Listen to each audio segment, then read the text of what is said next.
Hey guys, it's Kevin and John and Leo. We have been at the NAMM show pretty much for a couple of days, and we decided, this is Saturday, we decided to kind of chill out a little bit this morning to kind of absorb what we've kind of been learning and all the gear that we don't own yet and that we would like. I found out that looking at gear is really pretty exhausting, but we were going to highlight some of the stuff that we found that we kind of like. Yeah. So what's one thing that you... Something that I saw, I mean, I don't know if I liked it so much. I mean, I liked the idea of it, and I like where it's going, but I'm not sure if I would feel comfortable implementing it yet, is the Slate Raven, the touch screen, and a lot of people had touch screen controllers. Yeah. His was the most like convincing, where it was like, this is the one that feels the most natural, where it's multi-touch. And it's just one thing that I don't know. It just doesn't have that feel to it. It's weird. What did you guys think of it, Leo? Oh, definitely. I'm not sold on it. I mean, I probably would prefer the actual knobs and the actual faders. You know, to me, feel a lot more like an iPod, big iPod. And yeah, honestly, I don't think I could get used to it. Honestly, I mean, I feel. I don't know, but it'll take time. What do you think, Kevin? Well, to me, it's an idea that its day is here, having flat, multi-touch control surfaces. But here, I mean, and the way he executed it and the thought he's put into it it's genius. It is genius, and it's very for the task of mixing. But here's the thing, Apple.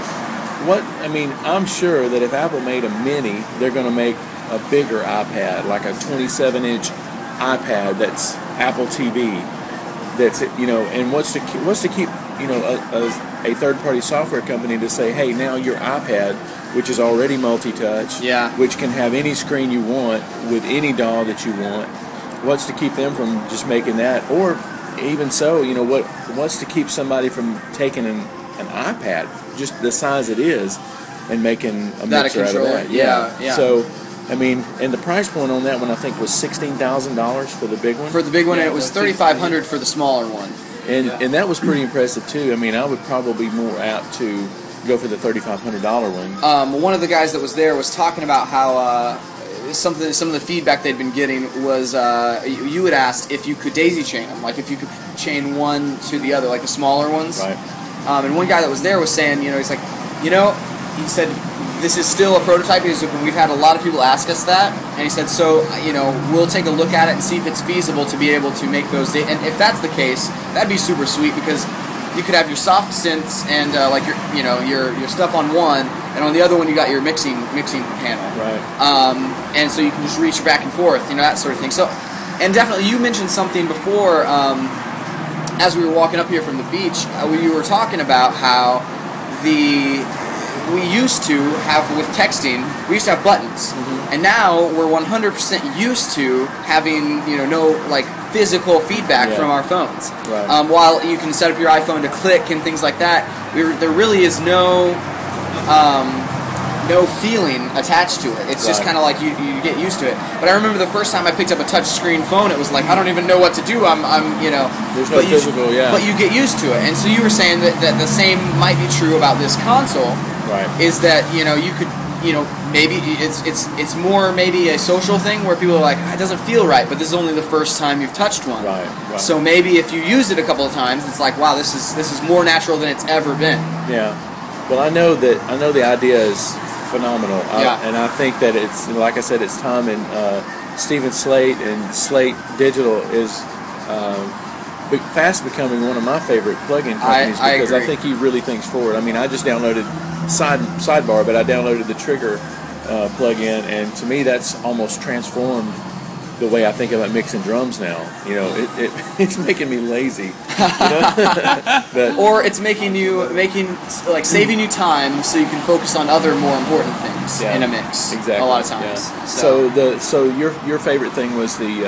I think the thing that was the most like innovative thing that I saw was that. Yeah. What was you guys'? Kevin, what was yours? Well, I think Leo and I had some of the same ideas. I think we were all impressed with some of the same things. But let me pitch it to you, Leo. What was one of your favorite things? I definitely was very, very impressed with Lyndale Compressor. Probably because the price is very affordable. I mean, it's incredible. I mean, obviously it was too noisy to really have a good picture of what it is. But definitely that thing blew my mind. I mean, the way it sound, it doesn't take too much. I mean, to get a good sound and have it, you know. We're gonna speak by guys. Okay. Go ahead. Okay, that is normal. So definitely, if you want me to pick one thing, that it would be one. I mean, that first thing, eyes closed, grab it. Right on. Yeah. It was one of those. What the Lyndale is, and in case you haven't seen one of the videos we've posted already, is it is a $299 500 series single rack 1176 basic. I don't know if you could call it a clone, because to me it's a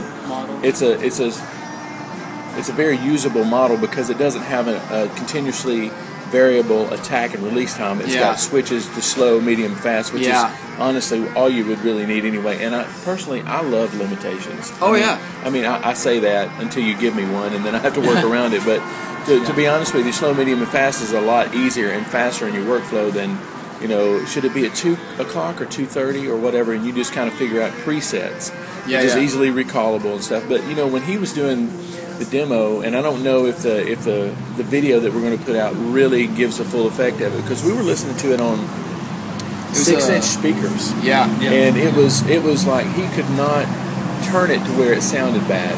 Right. And I love compressors like that. So you're right. It was a very impressive piece, and the price point $299, and you can put it in your existing 500 rack, or you can buy one of his that's coming out for, I think his was the 6-space rack was $300, I think. It was. And it was a lot more sturdy and clean than API or Radial or anybody else I've seen. And the appeal for me is that, like, you can take that little lunchbox with you to a studio where you're tracking, and it's like, hey, you know, let's use this, and you already have your, you know, your snare sound or your drum, your kick sound or whatever. You have your compressor that you want to use on that. Of course, using their gear, you know, you can A/B it and stuff, but I mean, it's like you could bring that with you wherever you go. I think one of the impressive things about that compressor to me was, and I wondered that when I first started, Steve Marcantonio is the one that turned me on to in 1995, showed me how to do parallel compression. And from that moment on, when I started using it, I thought, why doesn't every compressor manufacturer have a wet and dry on the front of their compressor? It's so smart. And he finally did it. I know it's been in some software versions, but I haven't seen very many compressors that you can say, okay, I'm going to kill the snare drum with this compressor and then back it up to where it adds to it. I thought that was very smart. Absolutely. So that's also one of my favorite pieces. Absolutely. And was there anything there was a couple of microphones and stuff like that? I looked at several microphones that I was really impressed with. Mic Tech. I have to say that there were 2 or 3 microphone manufacturers that really impressed me.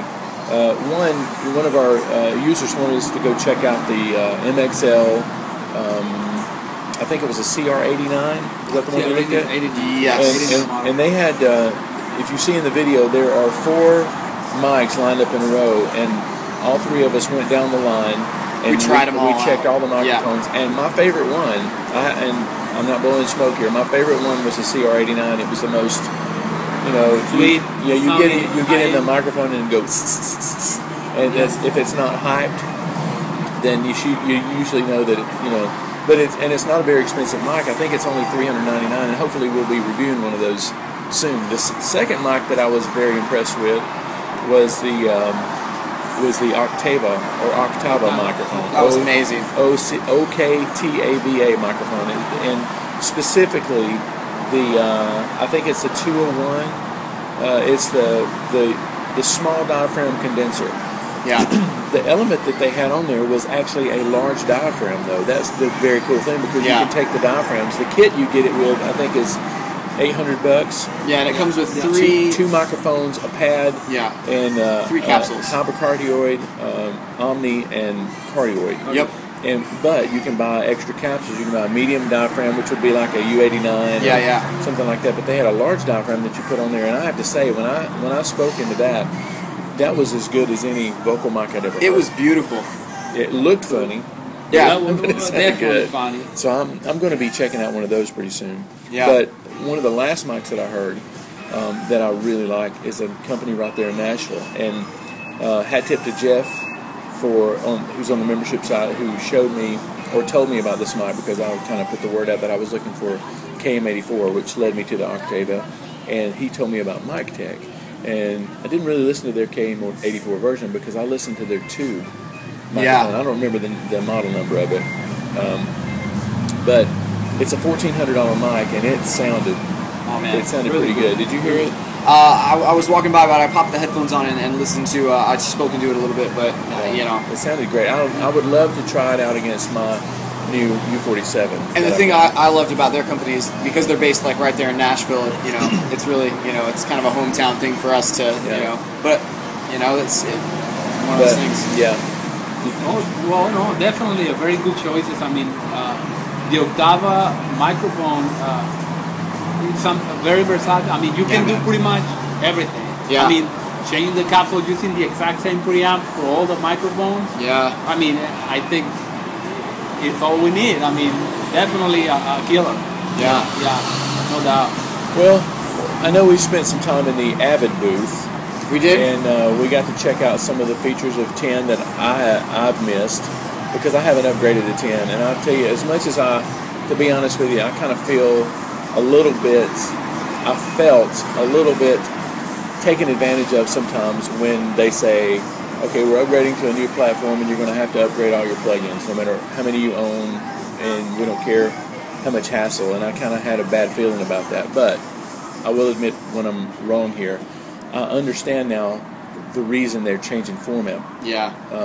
Plug-in formats, because I heard him say that a lot of times when you're developing a plug-in, you have to develop for RTAS and then TDM. So you actually have two teams of people almost doing a plug-in. And when you do AAX, they're compatible. It doesn't matter if you came from a TDM system or an LE system or whatever they're calling it now. What do they call it? The DSP and native. Which I'm still wrapping my head around the new terminology, but it doesn't matter. You don't have to convert to RTAS like you're doing for TDM. And it's one of those things where it translates better to other studios and things like that. Because I know that even with RTAS to TDM plugins, it used to, if you were fine on your levels in a RTAS system or in a TDM system, sometimes you could take it into the other type of system, and then it's like you're peeking the plugins out. And I mean, it's that stark of a difference sometimes. Mm-hmm. And as the plugins update and things like that, they get closer and closer. But whenever plugins first came out, I remember I had a couple that whenever they first came out on version 1 of a couple of plugins, it was like I would take it, from a LE rig to an HD rig, and it'd be peaking. And it's like, okay, well, am I really, where was the algorithm? Where did it go wrong there? And then whenever they come out with version 2, they kind of fix those types of things. So I think for plugin developers, it just gives you a little bit more time for them to spend on the real features and more resources to spend on the features and the sound of a plugin, as opposed to coming up with two separate versions of it. Two coding versions. Right. Well, I have to say that after watching Avid's presentation, they had a great presence there. I felt like they had some great guests in there. They had great demonstrations. Yeah. And, it seems like their staff that was around was very knowledgeable. Of course, they're Avid. Yeah. They can hopefully hire the best people in the world. And I got some of my questions answered. And to be honest with you, I hate to admit this, but I'm actually looking for a short way to go ahead and upgrade to 10. Yeah. And I think one other thing I understood is I didn't want to jump to 10 and then have to pay for another upgrade. So I don't know. I still don't know about that. Did they say when Pro Tools 10 might release? You mean Pro Tools 11 might release? 11, yeah. I don't know. We've had a couple of there was a couple of differing people that I heard, and one of them said a couple of years. One of them said I don't think they haven't released that information yet. Yeah. And I think people are just kind of guessing based on the development. And I think pretty much everybody was kind of keeping that under their hat a little bit was as far as Pro Tools 11 goes. Yeah. Well, to be specific on answering that question is that it's not officially. Yeah, it's not officially. They haven't said anything. Yeah, like I said, the differing reports. I mean, well, one person said as long as like a couple, a year or two. Another person said, something. I want to say I heard somebody say as soon as April, which I don't think that would be the case, but Did he say what year, April? I don't know. Maybe next year, April. I don't know. Maybe he had something. We can take pools. We can. I mean, I can only speculate, but it seems like something as anticipated as Pro Tools 11. They're going to hype it. They would do the Apple approach on releasing marketing it. Yeah. So I'm thinking, as soon as Summer NAMM and as late as next Winter NAMM. That's my speculation. I have no nothing to really go on, but I just know that a lot of times these big shows, there's so many new products out there. When we were there, and they all time it to where they release at NAMM. Yeah. So, well, a good thing about Pro Tools 10 still, I'm exactly the same situation you are. I mean, because you don't want to spend your money just because you got the money, But the thing is that even RTOS plugins, not the AAX, are compatible. You can use. You can use all of them. Yeah. So that and as far as that goes, I mean, the processing power. One thing that I understood a little bit more was that the processing power, that changed some of the architecture inside of Pro Tools 10 this time to set up for next time whenever they're going to do the 64-bit plugins and things like that. They've set up the architecture to be more efficient, and so it runs plugins more efficiently than even a TDM system did. Last generation or Pro Tools 8 or 9. Yeah. So and the latency was something that I was kind of impressed with, because the latency on the Omni, HD Omni, I hope I'm getting the terminology right, but the HD native system essentially. Well, there was an Omni thing, I think that was the HD native. The latency was like so low. Yeah. So you could track it. Basically, you can literally have your whole recording studio on your laptop, where you could take an interface and your Pro Tools rig and go in your studio and record vocals, track a session, or go on a live remote and record right from your laptop with a good deal of confidence. So, and with the Thunderbolt connectivity and stuff. So Of course, I'm not sure that the latency doing a live recording is that big of an issue, because usually it's two separate signal paths. But still, low latency is a good thing. So absolutely. I wanted to see, some of the things I didn't get to see was the Apollo running HD, the Universal Audio Apollo. From what I understand, you can run HD on that with using the Apollo as your interface. Okay. And then you can stack Apollos, so you can have more than I don't know how many inputs it is, 18, 16, 18 or something like that. Right. But anyway, I wanted to take a look into that. So I think whenever we were over there, they they didn't really have a demonstration of anything going on at that moment. So yeah. So let's see. When we first got there, we got a chance to sit in on Pensato. Pensato, yeah. He was doing a presentation over Isotope, which was really cool. And he was talking about some of his stuff. It was really nice to meet him and joke around. He was joking around with Leo. I think y'all bonded. He did. Yeah. Well, I think y'all have a bromance. Not the case, but anyway, it was fun though. It was fun. Yeah. Okay. All the time. He's a great guy. Nice guy. That's all I can think of right now as far as like highlights from the show. Yeah, I'm sure as we soak it all in a little bit more, we'll have some more stuff, or that sort of thing. And we covered a lot of stuff yesterday, a lot of ground with videos and things like that. So we'll do another video with some stuff as we think of it. Yeah, absolutely. All right, cool. Well, thank you guys for watching, and if you've got any questions, comment below, and we'll try to get back with you as soon as we can.